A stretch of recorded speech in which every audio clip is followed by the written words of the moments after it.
here to answer the question, who is better, influencers or superfans? Both have their pros and cons. Let's go to the stats.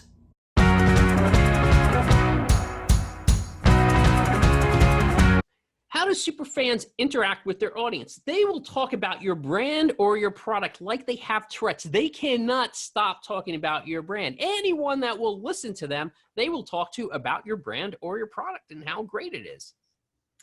And influencers, on the other hand, they have this massive online audience too, but these are usually consisting of people who think they're awesome in some way, shape, or form.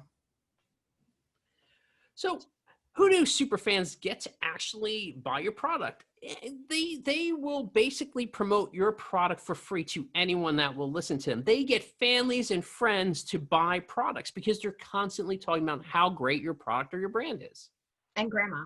Grandma buys a lot of stuff, especially on, Amazon.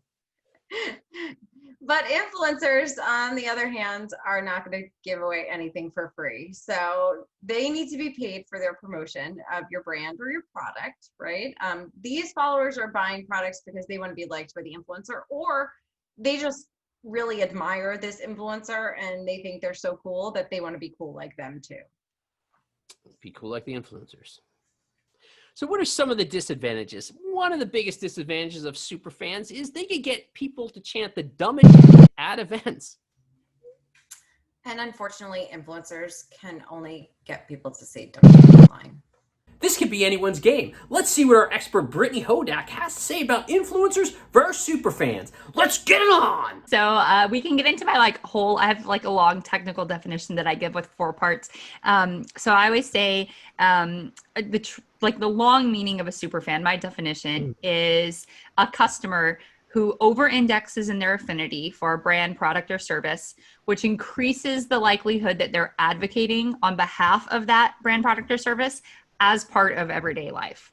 Now, there's 4 parts of that definition. The 4th part is as part of everyday life, which means these are people who are out there talking about you because they want to. There's no fiduciary relationship. They're not somebody who's being paid as an influencer. They're not somebody who has an affiliate relationship with you or is getting some kind of referral fee for sending people your way. These are just people who are organically talking about it. So influencer marketing, hugely important, right? That's something that obviously is very successful for a lot of brands and is part of their marketing mix. But usually when we're talking about influencer marketing, we're talking about people who are getting paid, right? Like they're being paid to create this content. They're almost like little micro agencies, like a creative agency of one who a brand is giving money to go create some sort of engaging content. Super fans, in the terminology that I'm using, are people who are just talking about you. They're advocating because you've made their life better in some way. Your product has solved a problem that they have or increased their enjoyment in some area of their lives. And they're out there telling people about it because they want people to have that same good experience that they did. And we know from Nielsen research that 93% of people trust recommendations from a friend or family member. So it is by far the most powerful means of advertising when you can have these organic conversations that are happening, sometimes on social media, but sometimes in real life. It's if I need a new vacuum cleaner and I text a group of girlfriends and say, I need a vacuum cleaner, like who has done the best job to make one of those people come back to me and say, this is absolutely the product that you need to buy. You will love it. And then I will probably buy it without doing any further research because, one of my trusted friends has told me that that's the vacuum cleaner for me.